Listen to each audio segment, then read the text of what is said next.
Cina itu tidak ikut IMF dan tidak ada hubungan dengan World Bank di awal tahun 90-an. Sewaktu menyalakan engine ekonominya, mereka menjalankan strategi Tiananmen Papers. Apa itu strategi Tiananmen Papers? Sebentar kita jelaskan. Boleh kita lanjut dulu dengan pertanyaan lagi? Sekarang kembali ke Trump. Trump dapat dana 2,2 triliun dolar dan Fed bersiap meluncurkan dana talangan tersebut. Dari mana ya dana tersebut? Kita semua tahu bank sentral adalah a lender of a last resort. Apa artinya lender of last resort? Dari mana ya bank sentral tadi uangnya? Dari cadangan devisa mereka. Sebentar, ini harus diluruskan mengenai cadangan devisa sebelum kita menjelaskan dua pertanyaan di atas tadi. Cina tidak ikut IMF dan World Bank. Lalu, dari mana Amerika juga mendapatkan 2,2 triliun dolar sebanyak 100 kali APBN Indonesia itu? Apakah dari cadangan devisanya? Kita jelaskan secara singkat, cadangan devisa itu apa sih sebenarnya? Ini adalah dialog kecil saya dengan anak saya nomor 2 yang sedang mengerjakan skripsi S1-nya. Dia memulai, mengapa kalau cadangan devisa Indonesia saat ini 120 billion dolar, kok negara ngutang ya ayah? Ini pertanyaan Fatur kemarin yang saya balik tanya, memang itu duit punya negara atau punya swasta yang dicatat negara? Fatur terdiam. Kalau pemahaman saat ini aku pikir uang negara ayah. Lah kamu yang kuliah ekonomi dan bisnis. Ayah kan lulusan keilmuannya yang sederhana, ilmu tentang orang doang, aplikasi psikologi. Kalau dari sisi ayah bisa mengerti mengapa manusia banyak memahami ilmu sepotong karena dapat informasinya sepotong. Setelah itu otaknya berasumsi tentang langkah selanjutnya. Misalnya kata cadangan devisa Indonesia difahami artinya milik negara. Sementara di BI kesannya ada uang 120 billion milik Indonesia. Bener deh, kalau ada uang 120 billion di tangan BI, nggak mungkin rupiah jebol ke 16.500-an seperti saat ini. Indonesia itu bergantung impor pangan dan impor bahan bakar migas. Dosisnya parah, 60% kebutuhan bahan bakar kita impor. Kalau pangan mungkin sampai 30% kebutuhan nasional importnya dan terus trennya naik. Ini gagal pemerintahnya ya ayah? Fatur bertanya. Oh enggak mas, beda gagal sama tidak mengerjakan atau tidak paham. Demikian saya mulai sontoloyo. Jadi rupiah bagaimana ke depannya untuk menahan jatuhnya rupiah? Nah, anak kecil seperti Fatur mulai peduli otaknya. Negara saja nggak pernah nanya beginian dalam otak mereka. Kalau negara memikirkan serius, rasanya selesai, pasti jadi kuat ekonomi dan rupiahnya. Kecuali lemah ini memang maunya mereka supaya dolar jadi 18.000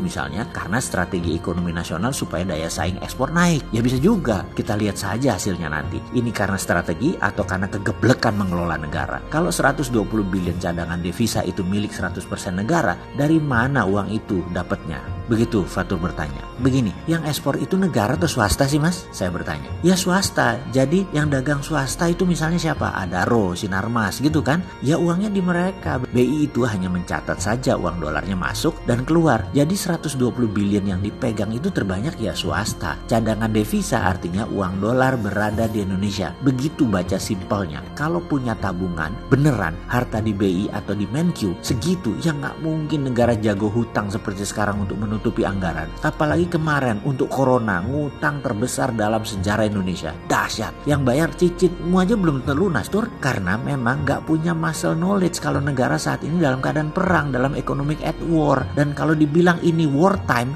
ngeyel mereka pejabat itu. Kita dibilang nyinyir, apalagi sama fans buzzernya yang fotonya gambar anjing. Parah mereka itu. Dianggap orang yang beda sama junjungannya, dianggap bodoh. Padahal yang bodoh ya mereka itu sendiri. Mereka nggak punya pengetahuan apa-apa. Mending kita beda pendapat. Ya sudahlah, lihat aja tahun 2020 dan 2021 ini. Kapal miring jalannya kapten. Lalu bagaimana membuat rupiah menguat ayah? Demikian Fatur balik bertanya ke awal. Saya jawab, ada cara perlahan, ada cara cepat. Cara perlahan lebih benar dan kuat karena bukan cara pemadam kebakaran, dan cara cepat bukan intervensi pasar seperti buang garam ke laut itu namanya. Pertama kita petakan kemana dolar keluar setiap harinya. Beli BBM dan beli pangan oleh negara. Beli bahan baku produksi dan import barang dagangan konsumtif itu swasta. Itu dana yang butuh dolar harian yang terbesar. Mungkin 95% lari dolarnya ya ke hal itu. Jadi kita mulai dari BBM. Bagaimana supaya kita tidak impor BBM? Nah, ini kita membangun yang namanya strategi nasional untuk energi. Strategi nasional 10 tahun ke depan. Kalau saat ini lucu, malah disiapkan refinery pemurnian minyak yang dimana pikirannya adalah bahan mentahnya impor. Otaknya impor terus. Hebatnya lagi, gak dibangun bangun kilang minyak tersebut. Hingga sampai saat ini kita impor BBM jadi, bukan crude. Kebijakan nasional bahwa Pertamina satu-satunya perusahaan yang boleh jual beli minyak itu harus diubah. Semua swasta nasional boleh. Negara memajakin saja. Saat ini Pertamina lembaga yang sangat tidak efisien dibandingkan dengan Petronas yang sumber bahan bakunya 1/10 Indonesia. Profitnya lebih bagus dari Pertamina. Jadi ikutkan swasta nasional membangun ketahanan energi nasional. Jangan dimonopoli Pertamina. Negara itu di atas Pertamina. Kalau sekarang Pertamina adalah negara, lah kebalik-balik nggak tuh? Swasta harusnya boleh punya kilang minyak sendiri, punya refinery sendiri, distribusi channel sendiri. Swasta boleh bangun refinery berbahan baku kondensat, light oil, dan gas alam dikonversi jadi BBM. Teknologi hydrocracking itu murah dan bisa skala mini, bisa 10.000 barel per hari,